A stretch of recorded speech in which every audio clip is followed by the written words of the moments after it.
Nah, berbeda dengan teori konflik yang melihat bahwa perbedaan-perbedaan ini berpotensi memunculkan kerusuhan, kemudian kebencian antara etnis, ya, ada konflik, ya, perpecahan. Nah, ini yang kemudian coba akan kita kaji pada pagi hari ini. Ya. Selamat datang di New Perspective.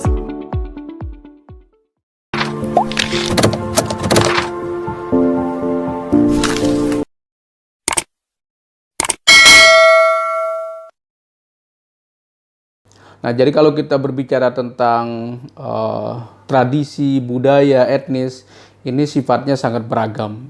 Kita temukan ya dalam satu daerah saja, ya seperti di Nusa Tenggara Barat ada etnis Sasak, kemudian ada Sumbawa, Bima, Dompu, kemudian ada Jawa, Bugis. Nah, ini menunjukkan bahwa masyarakat kita sangat beragam. Belum lagi kita bicara dalam konteks Indonesia, ada Sunda, ada Jawa, ada Dayak, ada Bugis, dan lain-lain. Nah, lalu apa yang kemudian menjadi problem ketika kita melihat adanya etnis atau tradisi yang beragam di masyarakat kita? Ya tentu kalau kita lihat dalam perspektif fungsionalisme, ya kalau dalam kacamata Durkheim, bahwa fungsi dari keragaman ini adalah ya seperti yang dikatakan oleh agama Islam juga, ya. Kalau kita perhatikan ayat yang berbicara tentang kesukuan, ya, bahwa suku-suku ini fungsinya adalah untuk saling mengenal, ya. Jadi kita bisa saling mengenal, saling mempelajari apa keunikan-keunikan dari suku-suku yang ada begitu. Nah, berbeda dengan teori konflik yang melihat bahwa perbedaan-perbedaan ini berpotensi memunculkan kerusuhan, kemudian kebencian antara etnis, ya, ada konflik, ya, perpecahan. Nah, ini yang kemudian coba akan kita kaji pada pagi hari ini. Ya. Jadi sebenarnya dalam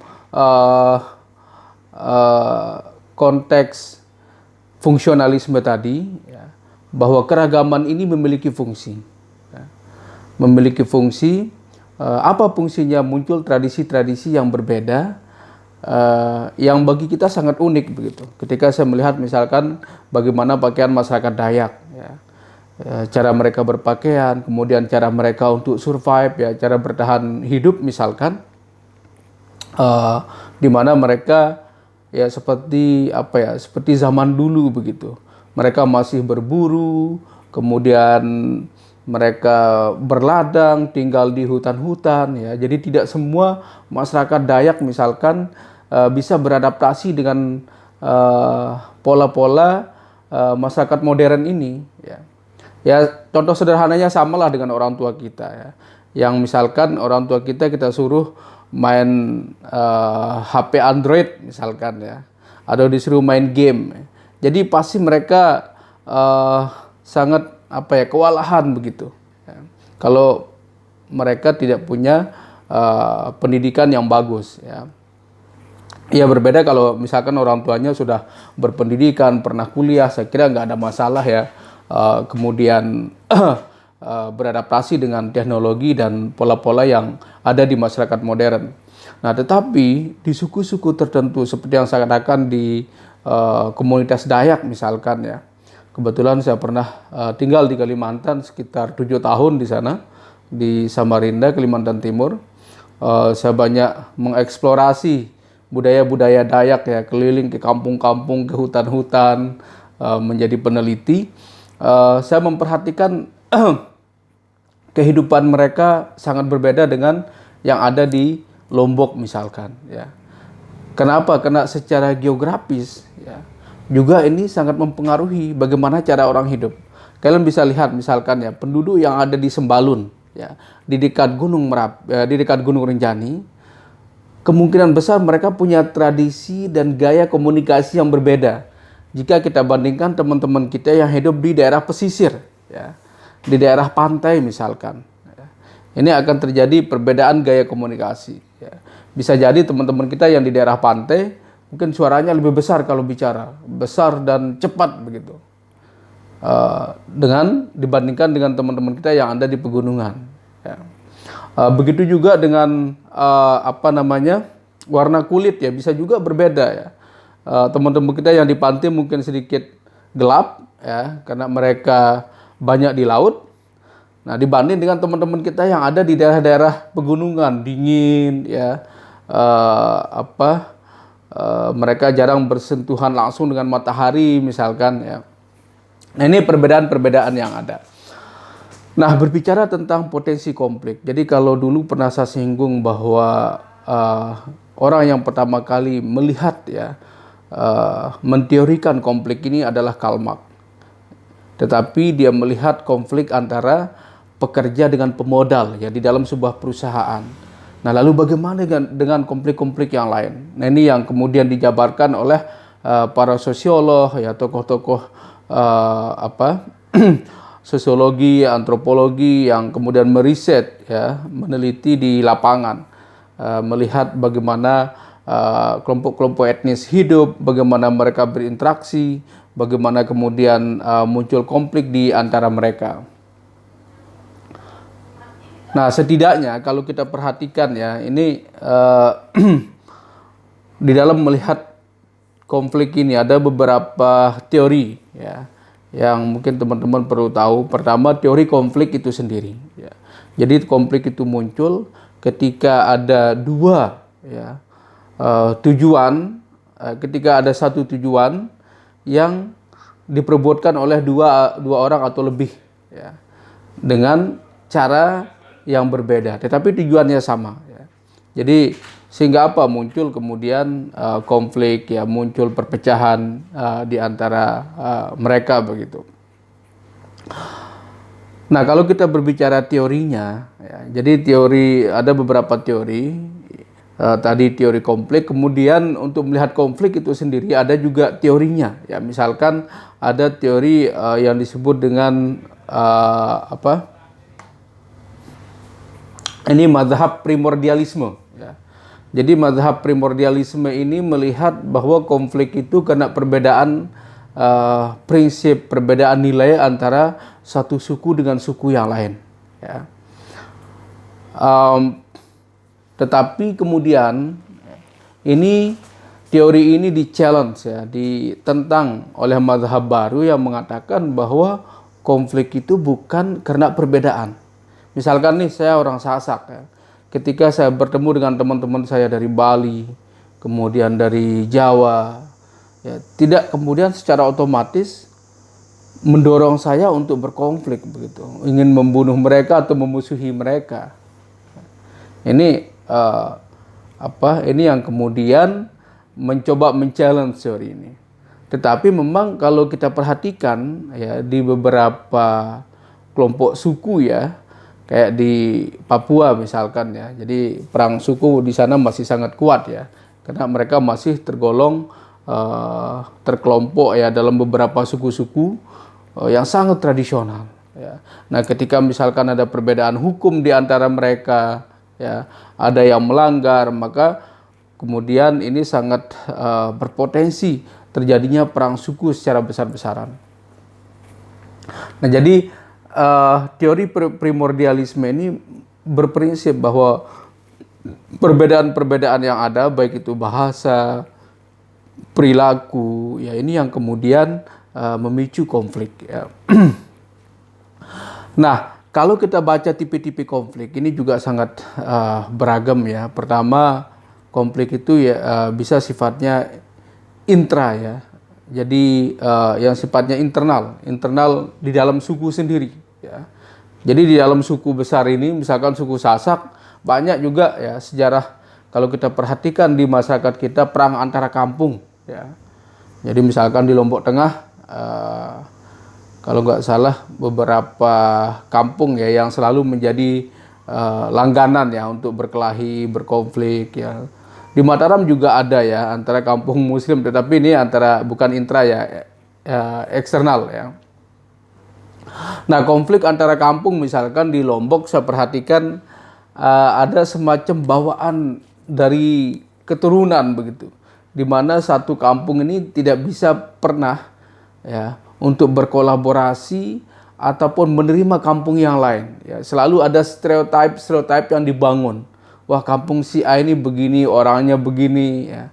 Sehingga ini yang kemudian mengalami kapitalisasi oleh oknum-oknum tertentu yang memicu mereka untuk berkonflik. Ya. Padahal kalau kita bicara kampung kan nggak mungkin semua orang sama kan, nggak mungkin semua orang sama. Misalkan satu kampung itu kalau kita anggap bahwa orangnya kasar misalkan, apa iya satu kampung itu semuanya kasar? Kan tidak mungkin. Ya. Nah ini yang kemudian teori-teori baru ini mencoba menawarkan ya perspektif baru. Tidak bisa kita mengeneralisir sebuah masalah. Ya. Oke, jadi itu ya bahwa tipe pertama adalah konflik ya di internal etnis, kemudian bisa juga antara etnis. Ya. Misalkan beberapa kasus ya kayak konflik Muslim atau Sasak dengan etnis Bali yang ada di Lombok. Ya. Ya sekarang udah aman lah ya, udah agak aman. Tetapi ya ada konflik laten juga ya antara Bali dengan Lombok. Nah, apakah karena perbedaan? Nah, ini yang kemudian kita nanti singgung ya, kita coba bedah nanti. Karena kalau dalam perspektif primordialisme, karena perbedaan-perbedaan prinsip inilah yang kemudian melahirkan konflik itu sendiri. Jadi itu kemudian ada juga konflik yang sifatnya kekeluargaan, ya. Jadi konflik antara keluarga. Ada yang lebih luas lagi, misalkan konflik etnis dengan negara. Ya. Jadi kalau kita perhatikan kasus di Papua sekarang, yang ingin merdeka, yang ingin lepas dari Indonesia, mereka kemudian memutuskan berkonfrontasi dengan pemerintah, ya, berperang, ya, membakar bandara, membakar sekolah. Ya. Nah ini yang kemudian menjadi PR pemerintah sendiri ya, karena pemerintah sendiri gagal meyakinkan teman-teman di Papua untuk bisa berada di bawah payung NKRI ya, atau Negara Kesatuan Republik Indonesia. Ya, jadi ini yang terjadi. Jadi ini beberapa tipe konflik ya.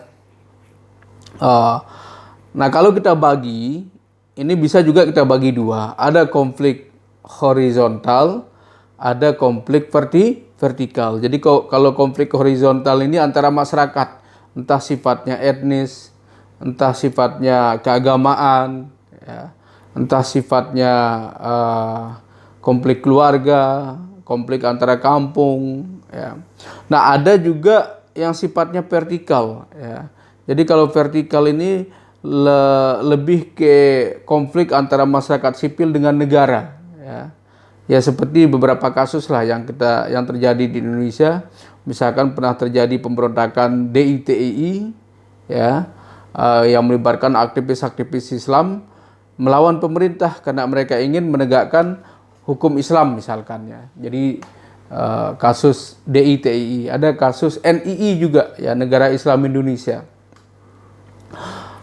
Nah, jadi konflik vertikal ini yang kemudian seringkali menelan banyak korban dan juga konfliknya berkepanjangan ya. Karena ada agenda-agenda politik, ada agenda-agenda ekonomi yang kemudian menyertai dari peperangan ini. Nah, teori primordialisme tadi yang melihat bahwa perbedaan antara suku ini yang memunculkan konflik kemudian ditentang oleh teori-teori baru ya. Apa iya misalkan ketika kita lahir dari tradisi atau etnis yang berbeda, kita akan berkonflik dengan orang lain. Ya.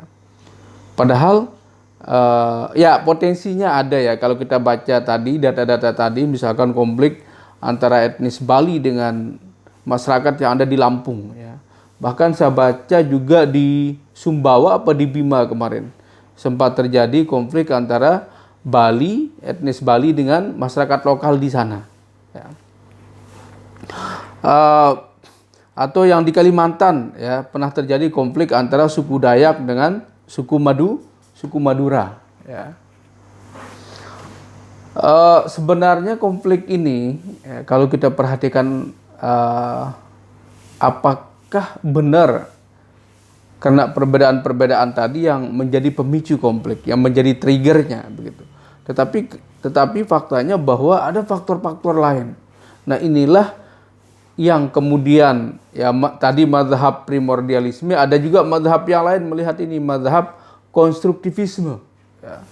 Jadi mazhab yang melihat bahwa bangunan-bangunan ya, konflik itu dimunculkan oleh agen-agen tertentu ya, untuk kepentingan politik, ekonomi, dan kepentingan-kepentingan yang lain. Jadi artinya bahwa konflik itu bisa disetting, ya. bisa disetting. Ini contoh misalkan di Indonesia ya, kalau kita perhatikan kemarin teman-teman pasti menyaksikan bagaimana persaingan pilpres ya antara Jokowi dengan Prabowo. Ya. Nah di sini kemudian ada semacam konflik yang berbasis ideologis, ya, berbasis identitas ya. Misalkan Prabowo kemudian seolah-olah didukung oleh ulama ya, para habaib pada waktu itu. Nah sementara Jokowi ya dinilai justru banyak menentang ulama. Ya, walaupun di sana juga banyak kiai-kiai yang mendukung Jokowi misalkan. Nah, artinya apa? Bahwa apa iya kiai-kiai ini kemudian berkelahi hanya karena politik, ya, hanya karena perbedaan pilihan di dalam demokrasi.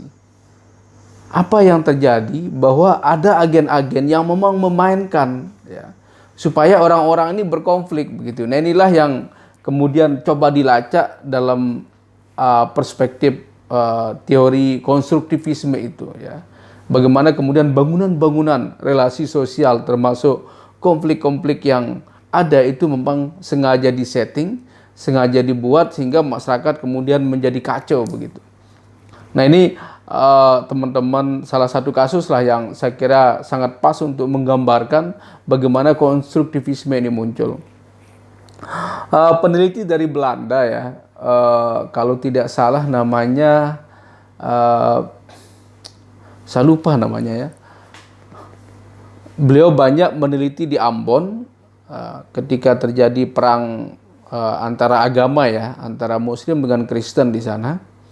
Jadi hasil riset beliau menunjukkan bahwa agama di sana bukan perang agama, tetapi agama kemudian dibawa dalam berperang. Jadi perlu diingat ya, ini bukan perang agama, tetapi agama kemudian dibawa dalam peperangan. Kenapa? Dari hasil risetnya bahwa ternyata ada tokoh Muslim dan Kristen yang bersaing untuk menjadi bupati. Nah ini yang kemudian antara pendukung ini saling serang, saling menjelekkan, lalu muncullah perang agama itu.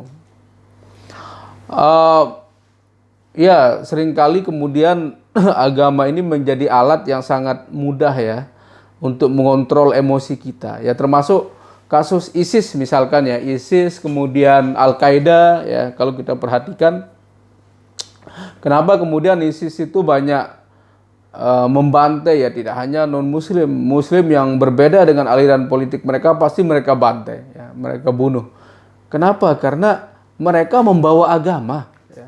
Jadi bukan atas nama agama, membawa agama. Bayangkan kadang-kadang saya nggak habis pikir ya,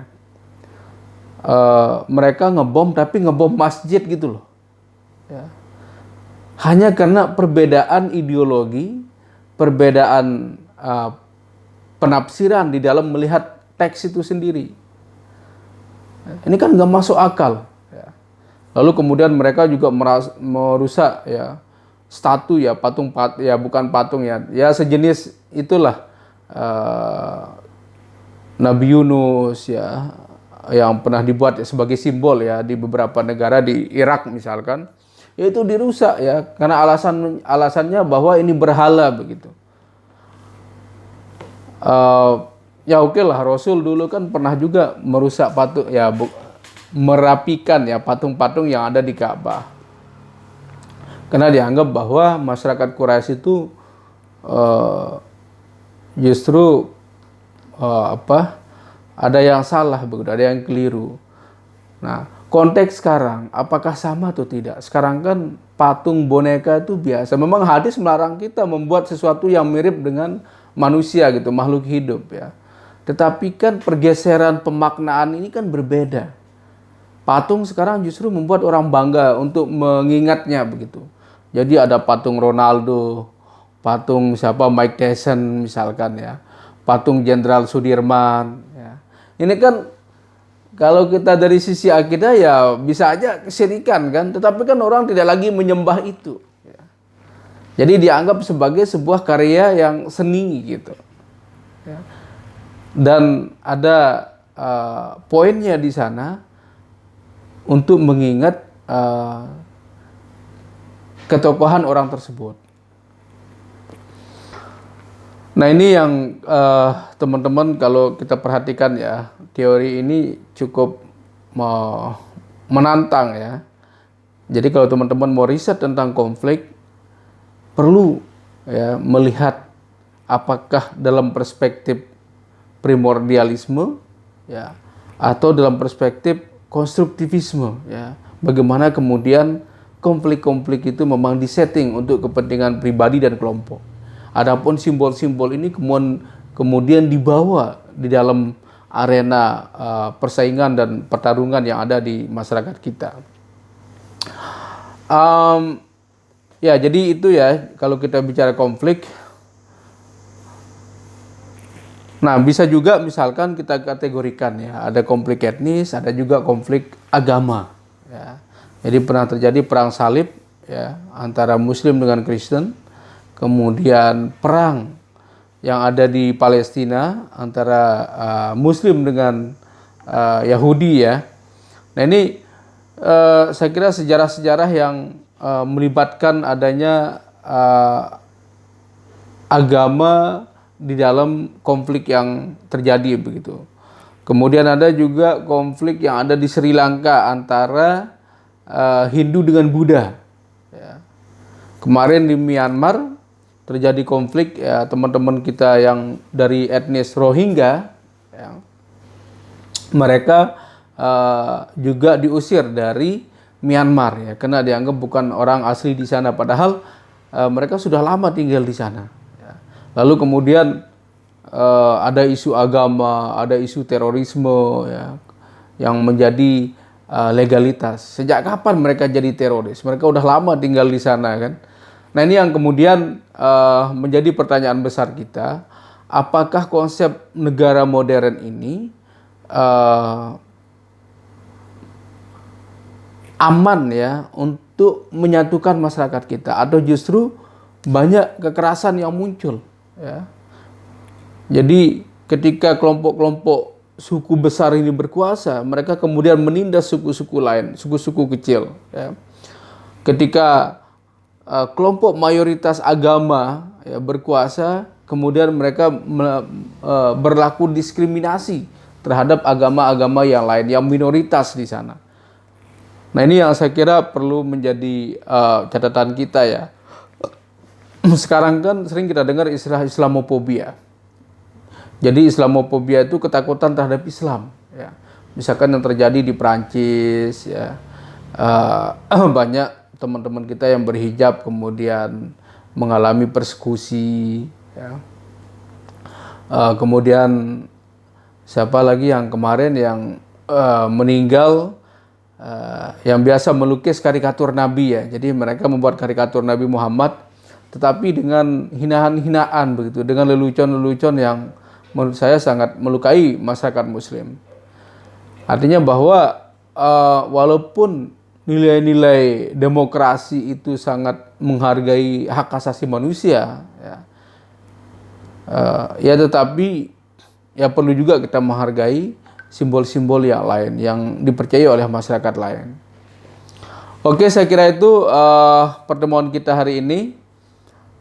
Nanti kita akan berdiskusi untuk mengubah dinamika ya. Jangan sampai saya ngomong terus. Sekian, assalamualaikum warahmatullahi wabarakatuh.